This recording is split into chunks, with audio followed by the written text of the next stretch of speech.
Very good afternoon నమస్తే, welcome to special drive. నేను ప్రయాగ్రాజు మహాకుంభమేళలో అత్యంత పవిత్రమైన మౌని అమావాస్య కావడంతో త్రివేణి సంగమం ప్రాంతంలో పుణ్యస్నానాలు ఆచరించేందుకు భక్తజన కోటి మునుపెన్నడూ లేనంతగా పెద్ద ఎత్తున తరలి వస్తుంది.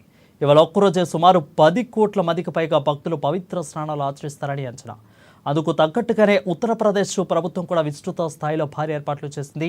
రోజు కోటిన్నర మంది భక్తులు మేళాకు తరలివస్తుండగా ఇవాళ ఒక్కరోజే అత్యధిక స్థాయిలో వచ్చినా సరే తోపులాట వంటి సంఘటనలు సంభవించకుండా తగిన ఏర్పాట్లను ప్రభుత్వం ఏర్పాట్లు చేసింది.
మౌని అమావాస్య సందర్భంగా ప్రభుత్వం భారీ ఎత్తున ఏర్పాట్లు చేసింది. సుమారు 12 కిలోమీటర్ల పొడవున మహాఘాట్ ఏర్పాటు చేసింది. అయితే భక్తులు అనూహ్యంగా తరలి రావడంతో భారీగా తొక్కిసలాట జరిగింది. సుమారు 10ల సంఖ్యలో మృతి చెందినట్లు తెలుస్తోంది. ఇక మరోవైపు ప్రయాగ్రాజ్కు భారీగా తరలి వస్తుండడంతో వాహనాలు సైతం బారులు తీరాయి. విచిత్రం ఏంటంటే 24 గంటలుగా వాహనాలు కదలలేని పరిస్థితి ఉన్నట్టు ప్రయాణికులు ఇబ్బందులు పడుతున్నారు. ఏకంగా 50 నుంచి 78 కిలోమీటర్ల ట్రాఫిక్ జామ్ అయినట్లుగా తెలుస్తూ ఉంది.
ఇక మౌని అమావాస్య సందర్భంగా ప్రభుత్వం భారీ ఎత్తున ఏర్పాట్లు చేసింది. దాదాపు 12 కిలోమీటర్ల పొడవున మహాఘాట్ను ఏర్పాటు చేసింది.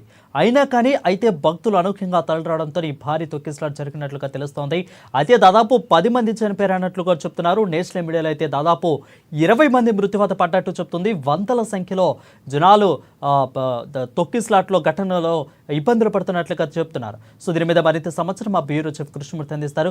కృష్ణమూర్తి, చెప్పండి. ఇటు పక్క గవర్నమెంట్ ఏమో తగిన ఏర్పాట్లు చేశామో అని చెప్తుంది. ఇటు పక్క ప్రతిపక్షాలు రాహుల్ గాంధీ, అదేవిధంగా మల్లికార్జున ఖర్గే లాంటి ప్రముఖ నేతలందరూ కూడా ఏర్పాట్లు చేయలేదు సరిగ్గా, అందుకే ఇలాంటి తొక్కిసలాటలు జరిగినాయి. అదేవిధంగా వీఐపీలకు ఇచ్చినంత ప్రాధాన్యత ఇక్కడ సామాన్య ప్రజలకి ఇవ్వలేదంటూ కూడా ఓ పక్క వాదిస్తున్నారు. సో దీంట్లో ఎంతవరకు నిజం ఉంది, అసలు ఏర్పాట్లు ఏ విధంగా జరిగినాయి కృష్ణమూర్తి?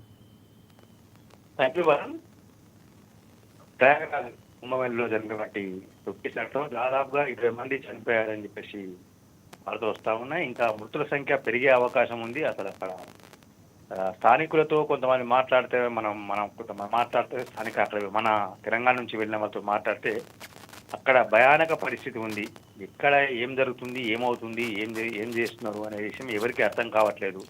అంత గందరగోళంగా ఉంది, ఉరుగులు పరుగులు ఈ రకంగా ఉందని చెప్పేసి కొంత ఆందోళన వ్యక్తం చేస్తూ ఉన్నారు. మృతుల సంఖ్య 20 అని చెప్పినప్పటికీ సంఖ్య పెరిగే అవకాశం ఉందని చెప్తా ఉన్నారు. అయితే ఘటన ఎందుకు జరిగింది, ఎలా జరిగింది అనే దాన్ని కొంత పరిశీలిస్తే మౌని అమావాస్య ఈరోజు మౌని అమావాస్య సందర్భంగా అంటే కుంభమేళ ప్రారంభమైన 10, 12, 13 రోజుల నుంచి ఏదైతే 15 కోట్ల మంది వచ్చారు అని చెప్తా ఉన్నారో ఆ 15 కోట్ల మంది 15 రోజులలో వస్తే ఈ ఒక్కరోజే అంటే ఈ రోజే దాదాపుగా 10 కోట్ల మంది ఈ పుణ్య స్నానాలకు అమృత స్నానాలు అంటారు. మౌని అమావాస్య రోజు చేసేటువంటి స్నానం అమృత స్నానాలు, అమృత గడియలు అంటారు. ఈ అమృత స్నానాలు చేసేందుకు 10 కోట్ల మంది రావడం టీఎల్పీకి ఇచ్చినంత ప్రాధాన్యత ఇటు ఇవ్వట్లేదు అంటూ కూడా అటు ప్రతిపక్షాలు కాదు, ఏకంగా ప్రేమానంద పూరి గారే ఇక్కడ వ్యాఖ్యానిస్తున్నారు. సో దీన్ని ఏ విధంగా చూడాలి అసలు? అంటే ఆ కేంద్ర బలగాలు వస్తే నెక్స్ట్ నుంచి కూడా, అంటే ఇప్పుడేదో జరగాల్సింది జరిగిపోయింది, నెక్స్ట్ నుంచి అంటే రేపటి నుంచి ఇంకా జరిగే ఇలాంటి ఘటనలు జరగకుండా ఈవెన్ వెహికల్స్ కాదు, పాదచారులు కూడా నడిచి వెళ్ళేందుకు కూడా జాగా లేనంత వెళ్ళేందుకు కూడా జాగా లేనంత అంటే ఇసుక వేస్తే రాలరు అని అంటారు కదా, ఆ రకంగా అక్కడ 60 కిలోమీటర్ల మేర ఉంది పరిస్థితి. అక్కడ పూర్తి స్థాయిలో భయానక వాతావరణం. అసలు యూపీ ప్రభుత్వం ఊహించలేదు, ఎవరు ఊహించలేదు ఇంతగానం జనాలు వస్తారని చెప్పేసి. కొంతమంది మన తెలంగాణ నుంచి వెళ్ళిన కొంతమంది కూడా 3 రోజుల నుంచి అక్కడే ఉన్నారు. నిన్న బయలుదేరుతాం అనుకున్న కూడా మౌని అమావాస్య అమృత స్నానాలు చేయాలి అని చెప్పి వాళ్ళ సమాచారం వాళ్ళు కూడా అక్కడ అయిపోయారు. అంటే ఇట్లా చాలా మంది వాళ్ళు వస్తామని షెడ్యూల్ ఇస్తున్న వాళ్ళు కొంతమంది చేశారు. కొంతమంది ఫ్లైట్ టికెట్లు క్యాన్సిల్ అయ్యాయి. మనం ఈ సాయంత్రం వరకు మనకు ఫ్లైట్ వచ్చే అవకాశం ఉంది. ఎయిర్ బస్సెస్ ద్వారా అంటే ఫ్లైట్లలో రావాల్సిన వాళ్ళు కూడా ఈ మౌని అమావాస్యను పుణ్య స్నానాలు అమృత స్నానాలు ఆచరించాల ఉద్దేశంతో ఫ్లైట్ టికెట్ క్యాన్సిల్ చేసుకున్న సంఘటన.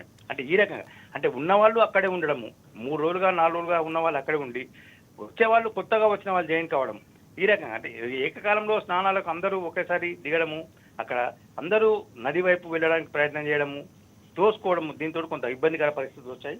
అయితే సెంట్రల్ గవర్నమెంట్ ఏ నిర్ణయం తీసుకుంటుందనే కాసేపట్లో వచ్చే అవకాశం ఉంది. ఇప్పుడే తాజాగా నరేంద్ర మోడీ, అమిత్ షా వీళ్ళంతా కూడా ఉన్నత స్థాయి అధికారుల సమావేశం ఏర్పాటు చేశారు. యూపీలోని పరిస్థితిని యూపీ ముఖ్యమంత్రి యోగి ఆదిత్యనాథ్తో పాటు మిగతా అధికారులతో వాళ్ళు అక్కడ మాట్లాడుతూ ఉన్నారు. అక్కడ అంటే ప్రయాగరాజ్లో ఉన్నటువంటి విధుల్లో ఉన్నటువంటి పోలీసు ఉన్నతాధికారులు కూడా వాళ్ళు సమాచారం సేకరిస్తూ ఉన్నారు. మొత్తంగా ఈ కేంద్ర బలగాలు ఇచ్చినప్పుడు కూడా కేంద్ర బలగాలు కూడా వాళ్ళ పరిమితిలో వాళ్ళు చేయగలరు.